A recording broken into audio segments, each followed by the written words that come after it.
आज यहाँ पर पत्रकार परिषद देने का आपका क्या मतलब? पत्रकार परिषद लेने का मकसद ये है कि ये पार्टी यहाँ और महाराष्ट्र में लॉन्च हुई है और प्रदेश अध्यक्ष मैं हूँ शेख खलील अहमद चौधरी के नाम से मेरा नाम है। और मैं पहले एस कांग्रेस में था, फिर बाद में समाजवादी पार्टी में था। वो दोनों पार्टी में रह के अनुभव बहुत आया मेरे को। फिर अब ये पार्टी का ज़रा मुझे अच्छा लगा और राष्ट्रीय अध्यक्ष से मिलकर मुझे मेरे और उनके ख्यालात मिलते हुए आए करके, इसलिए मैंने महाराष्ट्र में लॉन्च करने के लिए कहा था उनको। उन्होंने बोले लब्बैक करके बोले, और इसलिए यहाँ महाराष्ट्र में इलेक्शन होंगे 288 सीट पर। तो हम उम्मीदवार जो भी मांगेगा टिकट, लेडीज़ मांगेंगे लेडीज़ को टिकट देंगे और हर समाज के लोगों को देंगे हम। ऐसा नहीं कि एक समाज को देंगे हम, उसमें कोई भेदभाव नहीं रहेगा। और जो भी आवाज़ उठाने के रहेंगे, जुल्म होगा, जिस अत्याचार होगा लोगों के ऊपर, उसके पीछे हम खड़े रहेंगे आधी रात को। ऐसा नहीं कि भाई बोल देने का कि हुकूमत को कि भाई जो दंगे फसाद कर रहे हैं तो उनको क्या देखना देखो। उसमें दंगे फसाद के अंदर ऐसा हो जाता है कि बेकसूर अंदर चल जाता और कसूरवार बाहर रहते हैं। ये नहीं होना चाहिए, जुल्म नहीं होना चाहिए। एक अच्छी सी फैमिली, अच्छी से लोग जो रहते हैं। आजकल देखिए कोर्ट अलग हो गया और हुकूमत अलग हो गई है, जो कहीं पर भी बुलडोज़र चलता है। अभी देखिए औरंगाबाद शहर के अंदर ही जो प्लान DP प्लान चालू हुआ, उसमें कईयों के घर चल जा रहे। तो इसका कसूरवार कौन था? कसूरवार बोले तो कॉरपोरेशन है। जब इलीगल घर बन रहा है तो वहाँ क्यों बनने दे रहे तुम? इलीगल घर नहीं बनने देना चाहिए ना। भ्रष्टाचार कॉरपोरेशन ही कर रही थी। आप भी लड़ने वाले इलेक्शन? नहीं, मैं इलेक्शन नहीं लड़ूंगा। मैं इलेक्शन लड़ाऊंगा कितने जगह पे महाराष्ट्र में? महाराष्ट्र में जितनी भी जो 288 सीट जो है महाराष्ट्र में, अदर सब स्टेट के जो भी लोग आएंगे हम सभी को टिकट देंगे। एजेंडा क्या है आपका? एजेंडा हमारा ये है कि भाई ये जो जुल्म हो रहा है, एक बलात्कार हो रहे दिन पे दिन, कोई सुरक्षा नहीं है, उसके लिए आवाज़ उठाएंगे हम।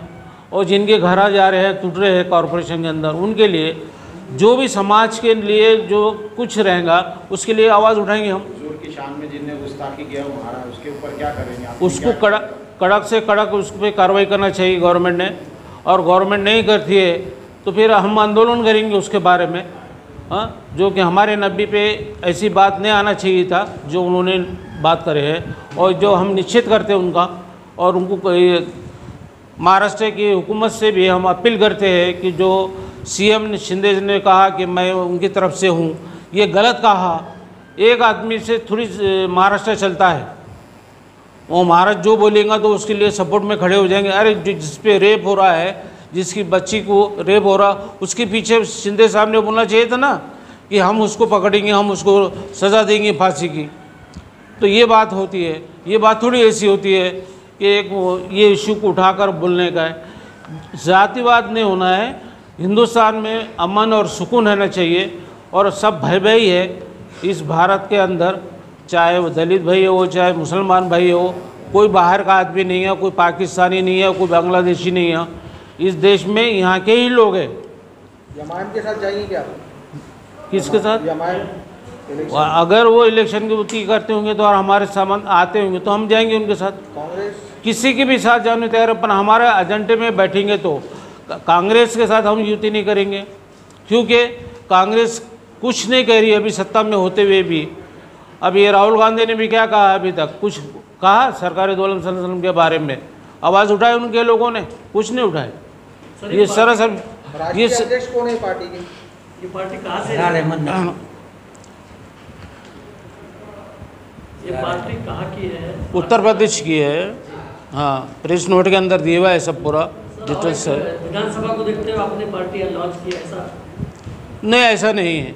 क्योंकि यहाँ ये देखने में आया है कि जो छोटी छोटी पार्टियाँ हैं वो अपना वोट बैंक के लिए या कुछ पैसों के लिए अपनी सत्ता चलाने के लिए ये करते हैं। ऐसा कुछ भी नहीं हमारा मकसद ये है कि जुल्म जहाँ होता है वहाँ आवाज़ उठाना है हमारे। इसके लिए ये पार्टी को यहाँ हमने लेके आए महाराष्ट्र में। और महाराष्ट्र में जो अभी मालेगांव के अंदर पहले अभी देखिए मालेगांव के अंदर भी 2 MM का खासदार है, वो आमदार है, मुफ्ती साहब मौलाना मुफ्ती, और एक धुलिया में है उनके, वो वहाँ पर भी जो मुसलमान थे करके डाले, पहले समाजवादी भी थी वहाँ।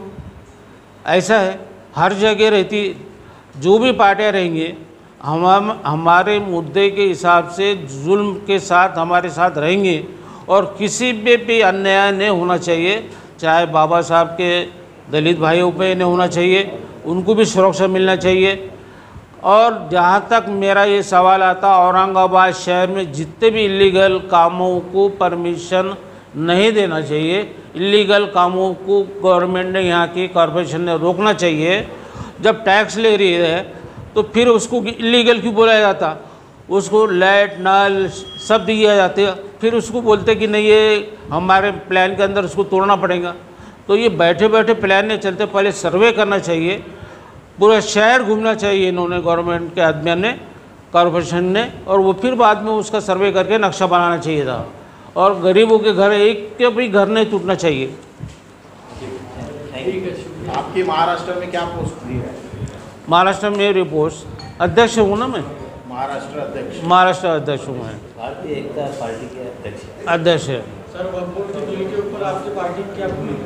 वक्फ बोर्ड के ऊपर तो मेरा तो ऐसा ख्याल है, जितनी भी वक्फ बोर्ड की प्रॉपर्टी रहेंगी और जनता मेरे साथ रहेंगी, तो मैं वो वक्फ बोर्ड की प्रॉपर्टी पे जनता को पोजीशन दिला दूंगा मैं। नहीं, इम्तियाज़ जलील साहब का देखिए, वो जालना रोड की वो जो ज़मीन है, वो तो उसमें तो वहाँ मुसलमान को बैठ ही नहीं सकता, क्योंकि उनके नाम से PR कार्ड बन गए, हर चीज़ बन गए। जहाँ मुसलमान के वक्फ बोर्ड की जहाँ प्रॉपर्टी रखी हुई है, प्लेन पड़ी हुई है, वहाँ पर अगर जनता हमारे साथ आती है और जनता बोलती है कि ये ओपन स्पेस है वक्फ बोर्ड का, तो हम सामने खड़े के वहाँ नगा उसको बांध काम करने लगाएंगे, क्योंकि वो प्रॉपर्टी गरीबों के लिए है, मुसलमानों के लिए है, और वो मुसलमानों को नहीं दी जाती है। हुकूमत ये करती है, जो पैसा ज़्यादा देंगे उसको देती है। वक्फ बोर्ड का तो बहुत भ्रष्टाचार है, ऐसा कम नहीं है।